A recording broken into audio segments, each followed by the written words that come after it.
Hello, everybody, and welcome back to part 2 of World War One. So yes, Russia deployed quite a few people, only 4 dreadnoughts. It wasn't that big of a naval power, and quite a bit of steel. France, being on the more brunt side, being on the much more dangerous side of Germany, uh, deployed a lot more people and a lot more dreadnoughts, and a heck of a lot more artillery and weaponry. Britain, being the naval power, deployed quite a few dreadnoughts and arguably a lot more men and weaponry. Germany and Austro-Hungary, being that they were weaker powers, didn't really deploy that much. Germany still deployed more than France in both tonnage and number of dreadnoughts and even personnel. Austro-Hungary didn't really do much. It was like didn't have it had the least amount of power during this. And the War Departments is basically the idea of an offensive war, which they were thinking, just keep throwing men at it, something will happen. Which wasn't that great of a plan. And as you can see, this is a French map, I believe. It was quite a battle. Don't know how to read this map. Sorry. And here's the Schlieffen Plan and Plan 17. Ironically, the French pretty much did exactly what the Germans wanted them to do. But the Germans didn't do exactly what they planned, because the right wing kind of fell short of its original target, due to a lot of men being lost. The idea was that distraction over here, get the French and or British to basically go in here, go and attack these guys, and at that same time, the much larger amount of German forces will come in from behind, sandwich the French forces, slowly but surely, using all the force that they can, destroy all of the French offensive and defensive. And at this time, there was an incredibly tangled amount of alliances. Uh, the At the beginning, it was Austria-Hungary.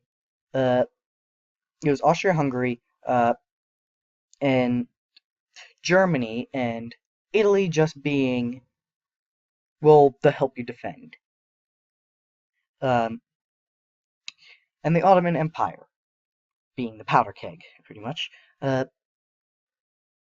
So, after Archduke Franz Ferdinand was assassinated by Serbians,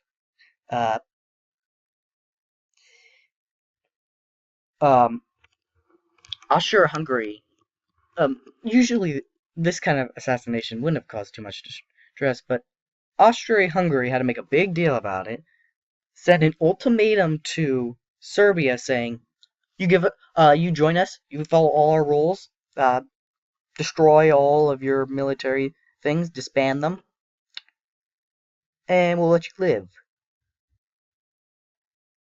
And Serbia, having some pride for itself, said, look, we can agree to some of this stuff, but we can't agree to everything.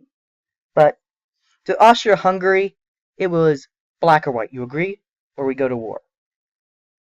So, of course, Serbia, having enough respect for itself not to agree to these outrageous terms, said no. And with Russia backing it up, that meant Austria-Hungary was going to war with Russia and Serbia, and as well as France. But since Germany was allied with Austria-Hungary, that meant Germany was going to war with Germany. I mean, Germany not going to war with Russia, sorry. That set the Schlieffen Plan into effect, which meant Germany had to go attack France, and France was just minding its own business at this time. So they started the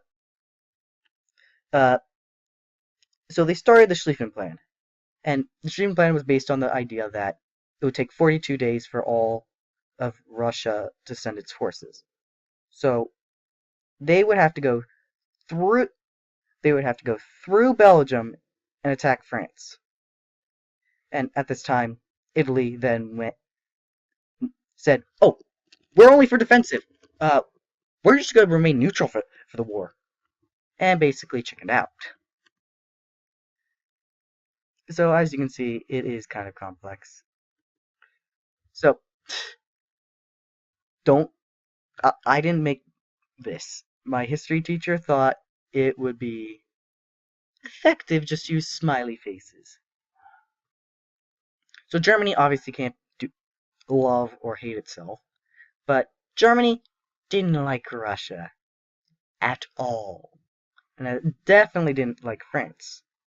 It was kind of didn't want to mess with Great Britain if it could, and it loved Austria-Hungary. Serbia, it was kind of neutral towards. Russia didn't like Germany, and it was allied with France, and kind of liked Great Britain, but Great Britain wasn't an ally, and didn't like Austria-Hungary because they were allied with the Germans. And they loved Serbia because Serbia had the same ethnic relations. France didn't like Germany, but it loved Russia since they had an alliance to attack them. And it, again, kind of liked Britain, but didn't really like Britain. It was neutral toward France was neutral towards both Austria-Hungary and Serbia because it didn't really care. Great Britain didn't really like Germany, but it liked France and Russia. And again, didn't really care about Austria-Hungary or Serbia. Austria-Hungary loved Germany, hated Russia, neutral to France and Great Britain, and definitely didn't like Serbia. Serbia, neutral towards Germany, loved Russia, didn't really care that much for France or Great Britain, but hated Austria-Hungary due to that stupid ultimatum. And imperialism was how power through multiple colonies is felt during war. Think about this.